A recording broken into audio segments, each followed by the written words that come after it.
Assalamu alaikum. In this video, how to crop a picture into a circle in PowerPoint. Okay, let's begin.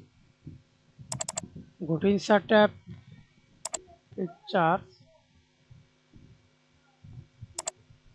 this device,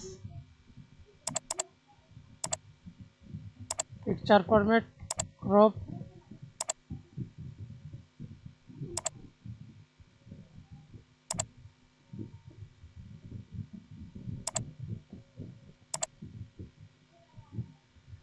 Okay, then go to again Insert Shape, Oval Shape.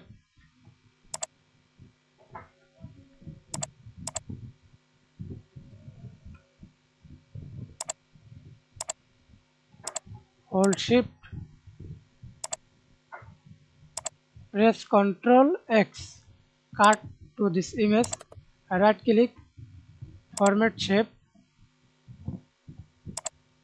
Fill, Picture to Texture Fill, Clipboard or Insert Source. That's it. Thanks for watching video. Please subscribe to my channel, like, comment, share.